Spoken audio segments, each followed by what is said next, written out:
Yun, magandang araw po sa inyo lahat. Welcome po sa Makapili TV. Rekta na po tayo. Sa pagbagsak ng trust rating ni Bongbong Marcos, sino ba ang may kasalanan ng nangyayari sa kanyang political career ngayon? Kasi dahil kung titingnan ninyo, di ba, hindi ito masyadong nagpapa-interview before, pero ngayon, eh, pati yung pagbibigay ng mga announcement tungkol sa LTO, sa mga iba pang ahensya ng gobyerno, ay ginagawa na ni Bongbong Marcos para maitaas niya yung kanyang trust rating. At the same time, kapag ito naman ay binabanatan at may isyong lumalabas, andito na yung kanyang tagapagtanggol na si Manang Claire.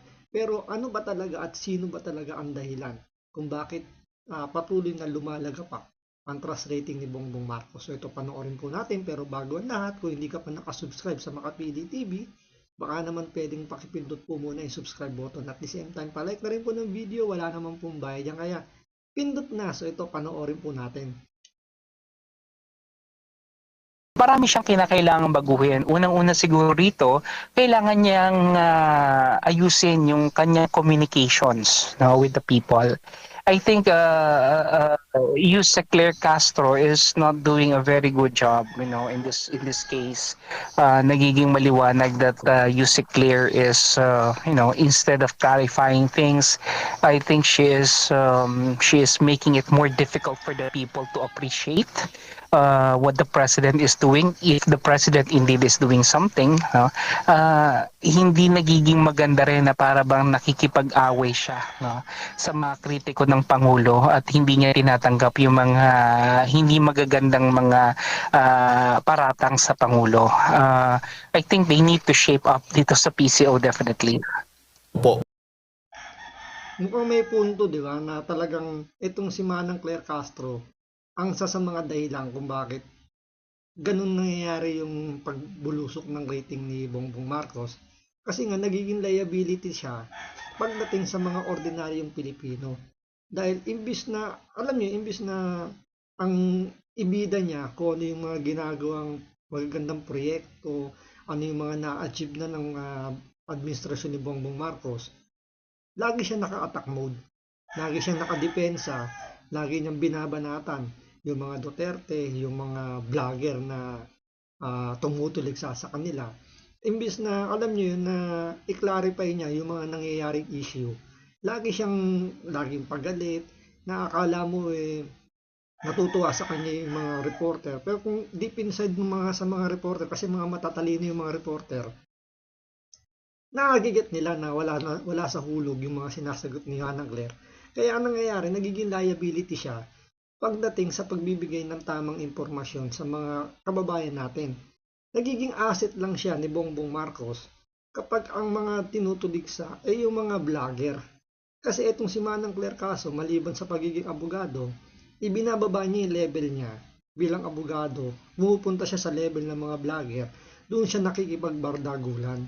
To the point na kahit PCO undersecretary na siya, na dapat 'di ba mas ano kayo yung mas kumbaga ikaw yung mas may aral, parang ganon, ikaw yung mas may posisyon, na ikaw dapat yung nagbibigay ng magandang ehemplo.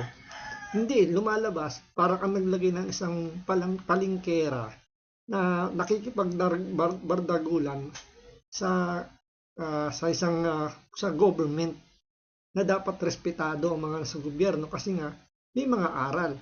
Pero ang lumalabas dito, parang walang aral itong si Manang Claire Castro. Talagang bardagulan kung bardagulan, pati si Vice President Sara Duterte na alam niyo yun, yung pagkikriticize naman is maganda. Pero siya hindi. Once na nagbumuka ng bibig si Vice President Sara Duterte at mga Duterte supporter, naka-attack mode kagad itong si Manang Claire para ipagtanggol si Bongbong Marcos. Kaya anong nangyayari? Nahahatak itong si Bongbong Marcos sa pagiging palingkera nito ni Manang Claire.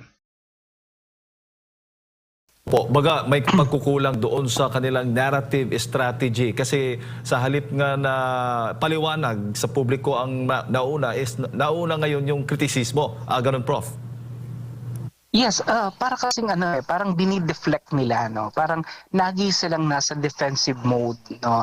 Unang-una, wala nang ang nailalatag ng mga magagandang programa o magagandang polisiya o magagandang proyekto. Normally kasi ito yung ginagawa dapat ng isang palace press officer, no? Ilatag sa publiko kung ano-ano yung mga nangyayari, ano-ano yung mga magagandang proyekto. Ang nangyayari kasi nalulunod sila sa sobrang politika. No, they're being drowned in too much political noise so that the public is now not appreciating whatever the government is doing right. I'm sure naman kahit paano may ginagawa rin naman magaganda ang gobyerno, no? Pero kasi masyadong nakafocus itong si Claire Castro doon sa political aspect, no?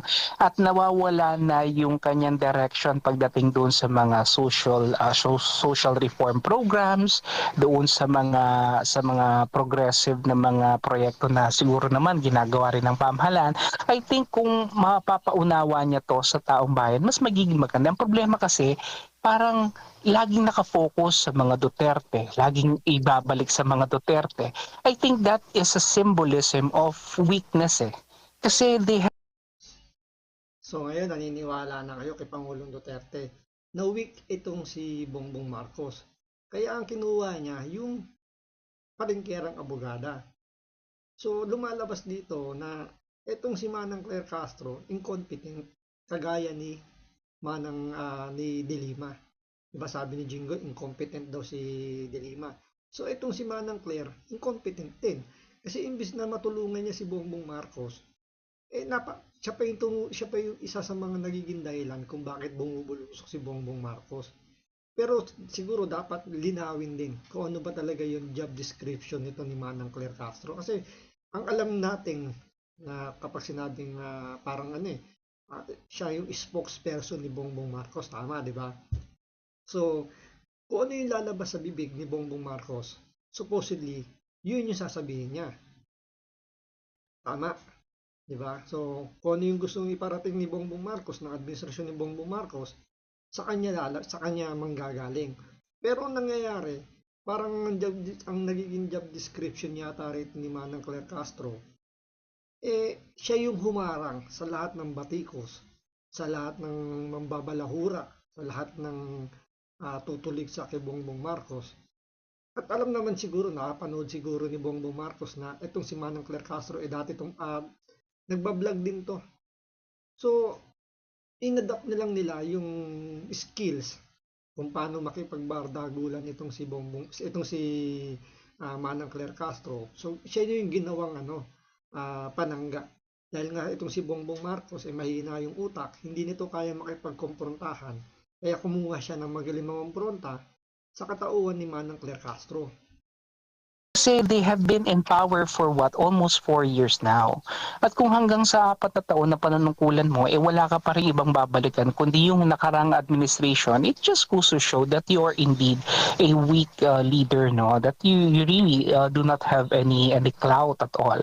And I think this is what she's trying to project at this point in time, no? Yun nga lang, yung paraan ng kanyang pagsasabi, no, at yung paraan ng kanyang paglalahad nito hindi talaga katanggap-tanggap sa taong bayan kasi parang pinamumukha niya sa atin, no, that the president is doing something when in fact we're not seeing anything, no? So kumbaga parang in short, excuse me for the word, pero minsan para tayong pinagmumukhang tanga ng palasyo. Opo. Pero kung magpapatuloy po ang Pero yun naman talaga ang ginagawa ng ni Bongbong Marcos.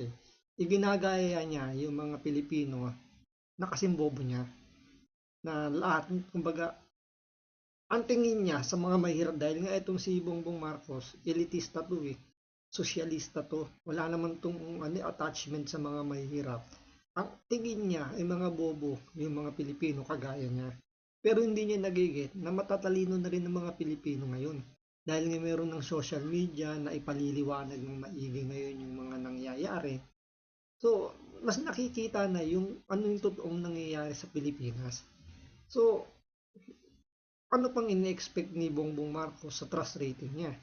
So, hindi nga rin niya nakikita na itong si Manang Claire Castro, yung isa sa mga dahilan kung bakit nagkakasabit-sabit yung kanyang administrasyon. Sinasabi nga itong si Manang Claire Castro, isa sa mga rin to ng fake news. Di ba? Marami na itong sinabing mga information na puro sablay, pero hindi pa rin naman nila sinisita. Kasi pinaninindigan ni Bongbong Marcos na tama yung ginagawa nito ni Manang Claire Castro. Po ang ganitong trend, Prof, posibleng mabawasan yung political capital ng Pangulo. Sa tingin po ninyo, kaya pa ba itong i-reverse ngayong taon o sa mga natitirang mga panahon o taon ng termino ng Pangulo? It will be a very, very difficult process, pero it's doable, I would say. No? Basically, ang kailangan lang naman talagang gawin dito, and I think I've mentioned this in many other interviews in the past, ang kailangan talagang gawin dito ng palasyo is magkaroon ng focus. No? Ang hirap kasi kapag may isang malaking hamon sa administrasyon, ito nga yung corruption, na kung saan maganda na sana to na gamitin niyang leverage, no, para kahit paano magkaroon siya ng isang legacy measure na may iwan sa taong bayan. Ang problema lang kasi is unang-una, hindi niya to natutugunan ng maayos, nagbibigay ng mga pangako na hindi naman natutupad, puro optics, puro narrative spins ang nangyayari, puro appeasement o kumbaga pampalubag loob, no, sa taong bayan. Lahat ito syempre nakikita natin. Hindi naman tayo definitely hindi naman tayo pag kumbaga parang oblivious dito sa nangyayari mga issues na to, and we know the strategy being used by Malacanang. Yun nga, no, yung denial, yung deflection, yung disorientation, maliwanag 'di ba? Kaya ang nagiging punot dulo nito is distrust. Diba? When you deny, when you deflect, when you disorient the public, it will definitely lead to distrust. No? Kaya mababa ang tiwala sa kanila eh. It's because of what they're doing. No?